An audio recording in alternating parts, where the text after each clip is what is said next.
Yo, what up, this LL Cool J? Hey, y'all, this is Alicia Keys. Your variety hits. This is 87.1 Caroline Radio. You're listening to 87.1 Caroline Radio, KCGN Bakersfield, your home for all your variety hits, just like the Aaron's Opinion podcast.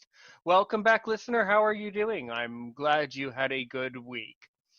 So, I've been speaking to people all over the world, and depending on when this is aired, you'll remember that yesterday, or who knows what day it is. But one of the last episodes you listened to was from someone who's living all the way in Nepal. Well, we're joined by someone else a little bit closer to wherever in the world I am. We're joined by a woman in Germany whose name is Hermione, and she does a lot of work with user research and user she can tell us more about it. And basically, she came to one of the Facebook groups that I'm in, and she wanted to ask some blind people in the world some questions about how we use technology or something to that effect. So I thought, that would be really a really good way for her to do her research, would be to create a podcast so that a lot of the world can hear what she's doing and think about these questions.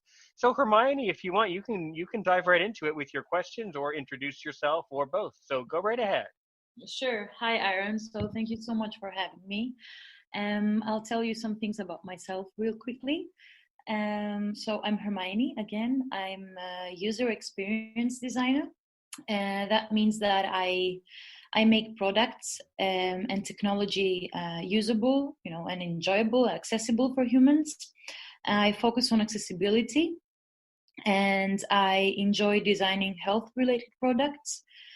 So a month ago, I made the decision to create a blog, which is called Accessibility Interviews.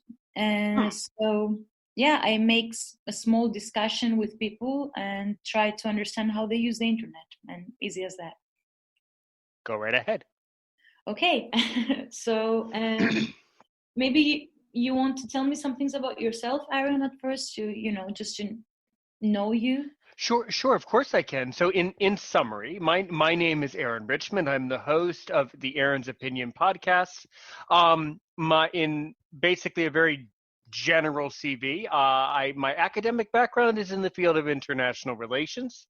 My day job is I'm a teacher. I teach English online for a company that I prefer to keep to myself, but I'm a English as a second language teacher. And I got into podcasting a few months ago, actually last fall, and I just love doing this. It's just a really interesting hobby, and with every guest, I keep learning from the world, and I really enjoy being able to give people the chance to tell different interesting stories. It's like being an author. It's really cool, and it's a really good use of my time, I think. Yeah. Mm-hmm. And I live somewhere in the world. Also, for having nothing to do with you, Hermione, my location must be undisclosed. That's a whole long other disturbing story, but I have to keep my location private. Yes. Okay. Mm-hmm. So go right ahead with your questions. Okay, great. Mm-hmm. So do you want to also tell me some things about how do you use the internet? Like how is it to So I'll answer for me.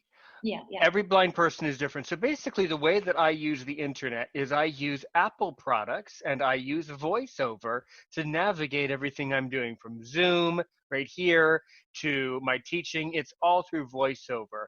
And Apple is really amazing and really perfect because the VoiceOver software has made navigating the world of technology significantly easier and less cumbersome for people who are blind.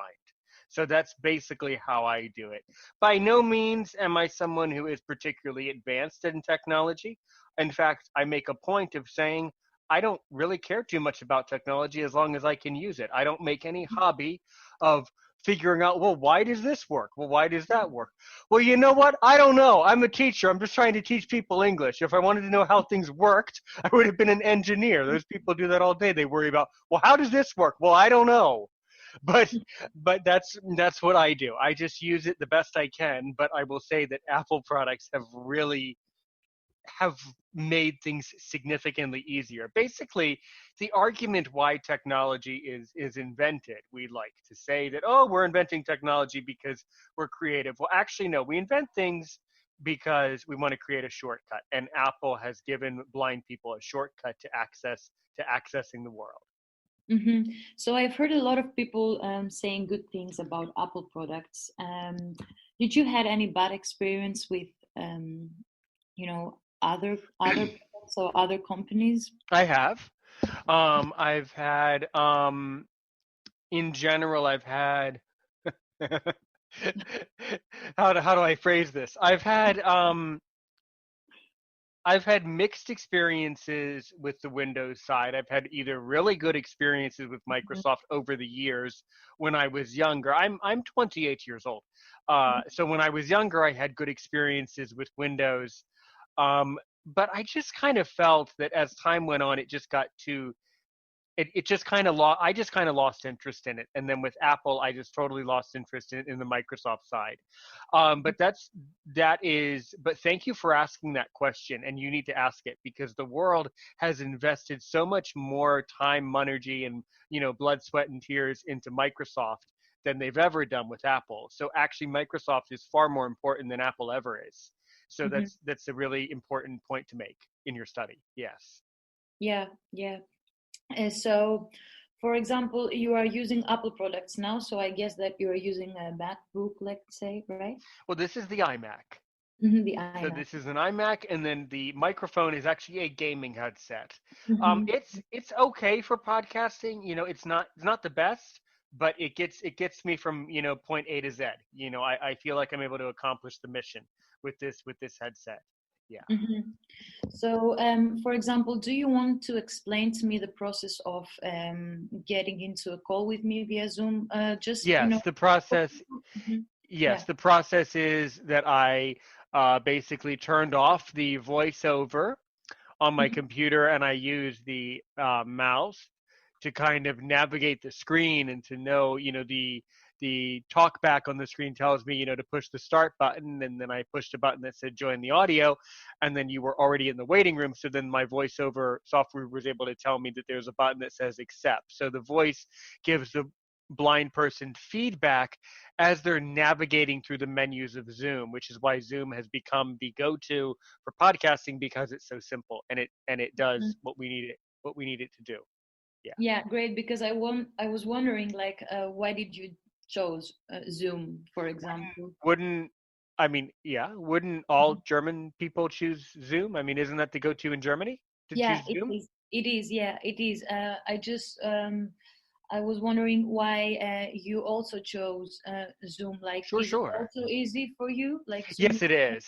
Yes, significantly easier. I've had some really, I used to record over Skype, but then I then I got into a situation where I recorded an entire episode and then I couldn't get Skype to give me the audio back. And Oh. then so I had to improvise. I had to record with another microphone and kind of create a recording out of a recording. And so I said from that day, I said, no, not going back to Skype. This is why everybody else is on Zoom. Yeah. Yeah, yeah, yeah. Um, great. So, do you remember when was the last time when you struggled at using a website or a platform? Like, I do not. I mean, I only spend time using things for my job or podcast. So I I can't help you because I can't Mhm, really recall a specific factual time. mhm, So I don't I that I'm not sure. Yeah. mhm. So, for example, were there any kind of platforms that you are struggle using, for example? When you Hmm. try to buy something, because I've read that blind people struggle with retail shops on the internet, for example. They probably do. But in my country, in the States, there's been a big push to make sure that a lot of the e-commerce websites are more accessible. So that used to be, I will tell you that I do not do that. It's a long story. I happen to live with my parents and brother, so other people in my household do those things. But I will tell you that yes, you're right. Yeah, yeah. Um, That has been a significant challenge for blind people in the past. Um, but um,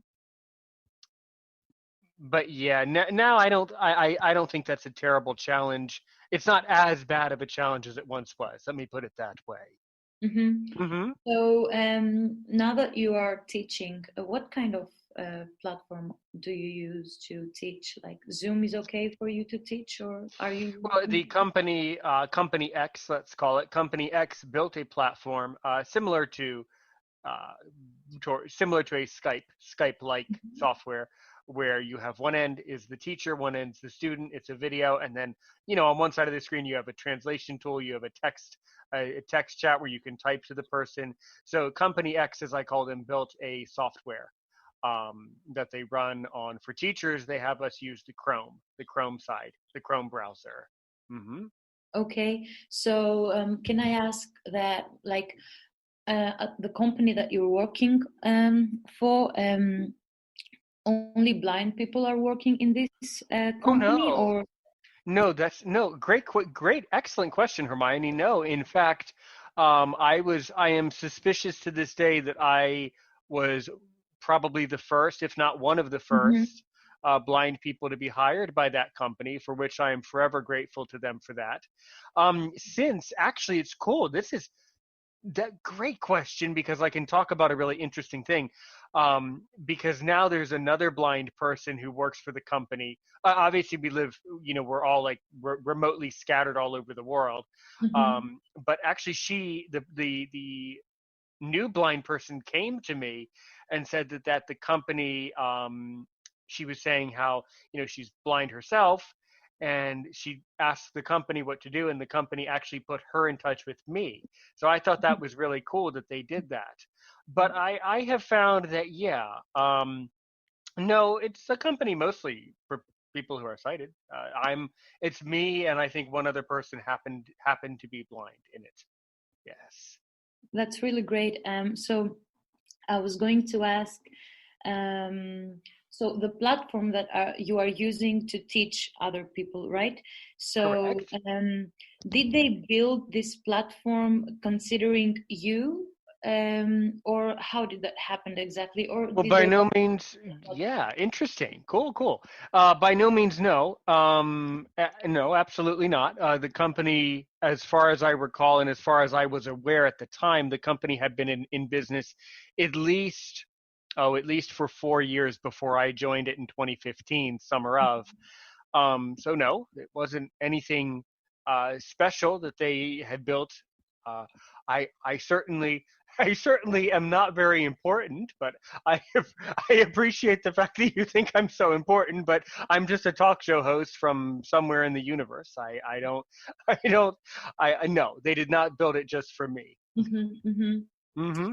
So, for example, when you tried to use that platform, was it easy for you, or Yes, did you yes, struggle at yes, learning it? yes, Or? it was. Yes, it is easy. It was easy, and it is easy, and that's one of the reasons why I was able to, uh, apart from my love for teaching, I was able to maintain an interest in it, because of its ease of use. And I think the voiceover on the Apple side really, really, really helps with that. Yeah. Okay, that's great. Hmm. Um, so, do you also want to tell me what kind of platforms are you using? Like, what are your favorite applications, let's say, or websites, or places that you are visiting on the internet?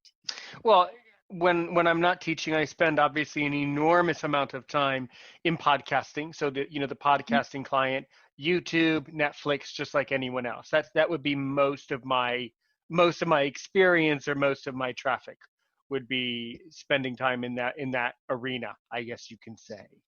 So Netflix, you said, and Yes, yes. Netflix. So, how is Netflix exactly? I talked with some people, and they told me that, you know, on Netflix they have these subtitles, but So yeah, I've heard of that.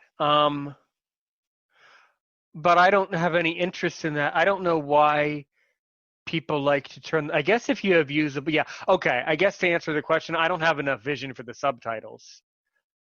Mhm. I guess if you're watching foreign